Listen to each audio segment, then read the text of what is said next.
to our last speaker of the session. Samira, are you here? I'm ready to go. Yes. Great.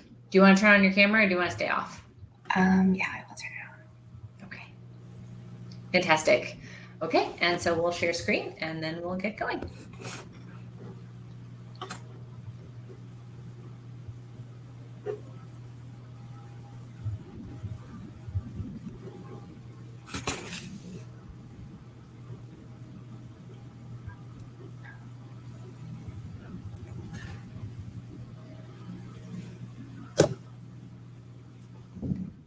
I'm having a little bit of trouble with the, oh, here it is. The menu hides until you hover over yourself. Okay.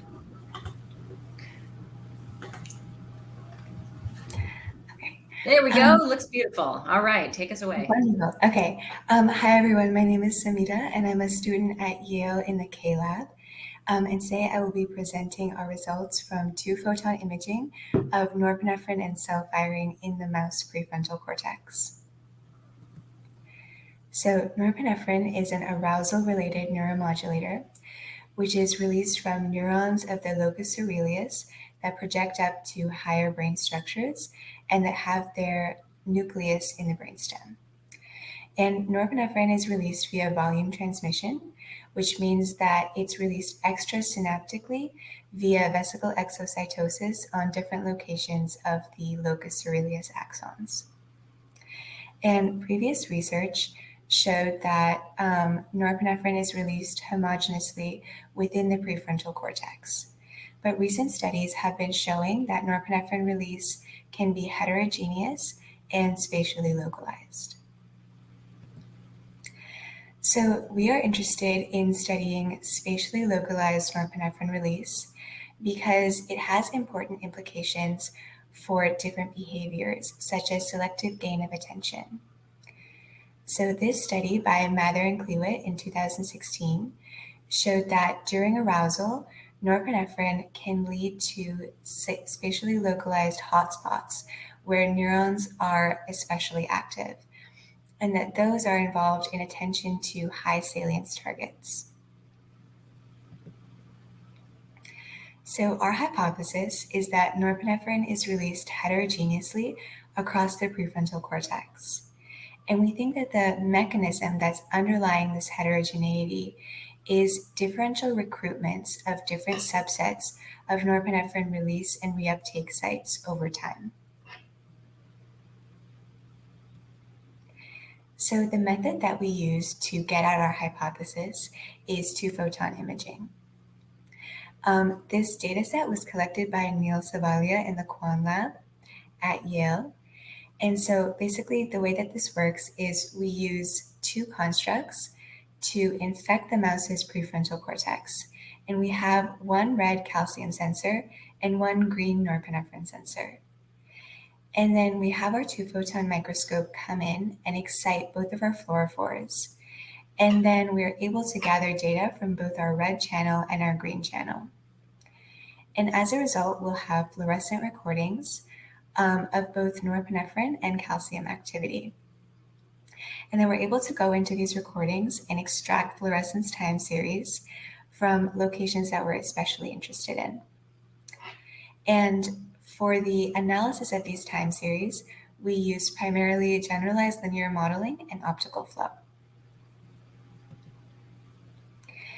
So first we were interested in looking at the local norepinephrine field compared to the global norepinephrine field. We defined the local norepinephrine field as the norepinephrine fluctuations within a radius of about 15 microns of the cell. And the global norepinephrine fluctuations are all of the remaining norepinephrine fluctuations. So here on the right, you see two time series. At the top, we have the fluorescent fluctuations for global norepinephrine, and at the bottom, we have the ones for local norepinephrine. And we observed that there were certain time intervals where these two time series oppose each other, leading to a decreased correlation between local and the global norepinephrine field, which points to heterogeneity. And next, we were interested in looking at the mechanism of this heterogeneity. And to look at the mechanism, we wanted to observe norepinephrine release and reuptake. And in order to do that, we used a method called optical flow, which tracks small-scale phasic norepinephrine fluctuations. This is an example of a pseudo-colored recording of norepinephrine fluctuations. Anytime you see a region of dark blue, that's where there's an especially low concentration of norepinephrine, whereas yellow is a high concentration. And you can see that these vectors track small-scale fluctuations. So using these movies, we're able to extract the time and location of norepinephrine release and reuptake. And we observed that norepinephrine release can occur at the same sites, but at different times. And this is depicted in the panels on the left.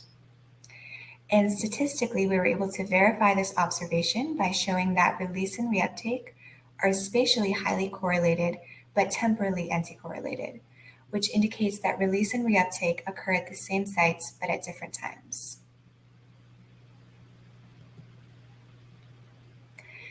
So next, we were interested in examining the relationship between local norepinephrine and cell firing. In order to get at this question, we used generalized linear modeling.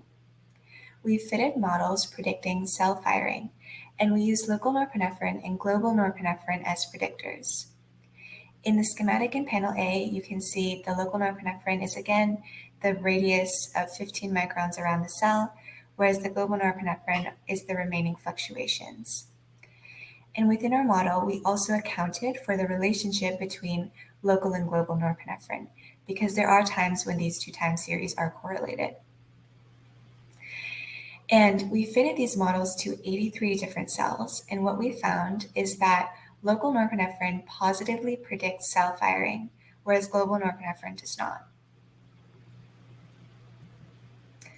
Next, we were interested to see what would happen if we broke the relationship between local norepinephrine and cell firing. So we hypothesized that this relationship is dependent on these small-scale norepinephrine fluctuations that were visible in the optical flow movie.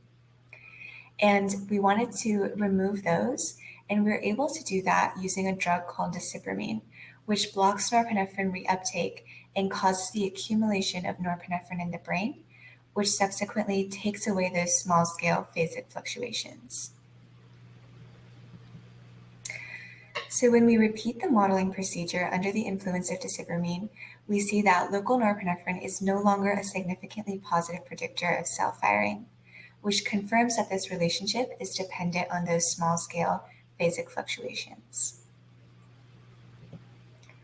So in summary, what we're able to conclude is that norepinephrine is released locally, that local norepinephrine affects cell firing, and that the effects of local norepinephrine on cell firing are dependent on small-scale phasic fluctuations, and that this relationship can be broken through the blocking of norepinephrine reuptake. I'd like to thank everybody in my lab, especially my mentor, Alfred K., and also thank you to everybody else who worked on this project. In the Quan lab, we have also Neil Savalia and Gianna Cressy. Thank you so much.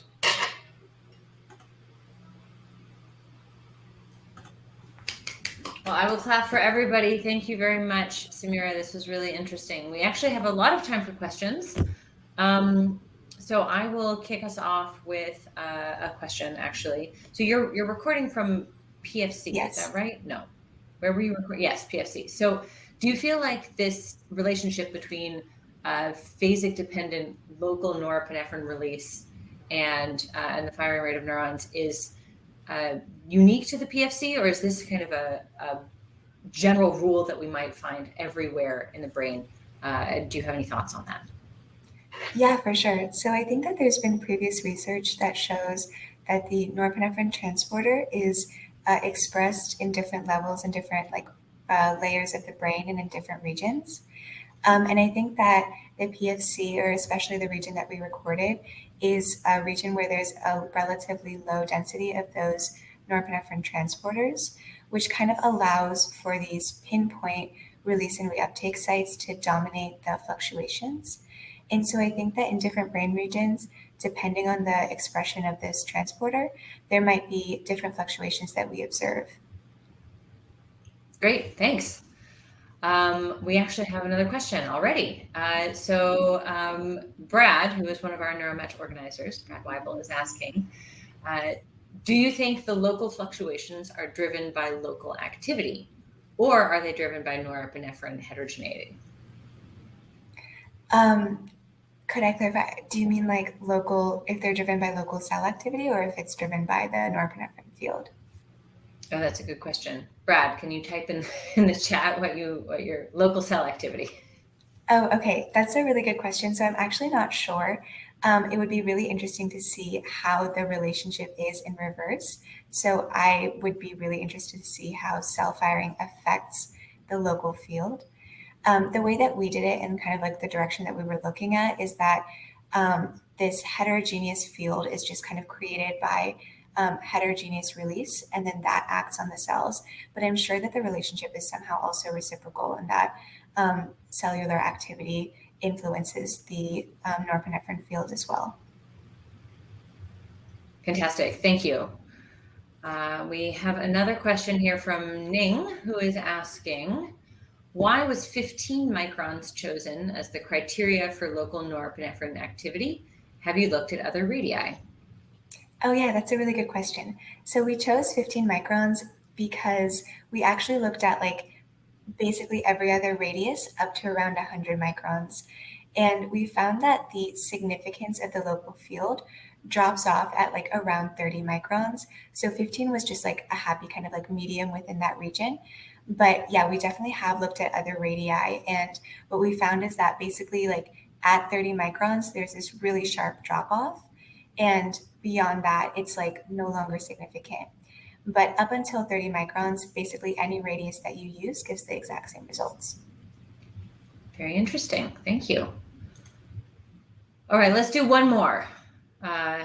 If we've got stamina, I know it's the end of the conference and you're sending us off with a bang. This is awesome. So last question from Emanuela Tognoli is asking, anti-correlated is a strong dependency. Time series 1 strongly predicts time series 2.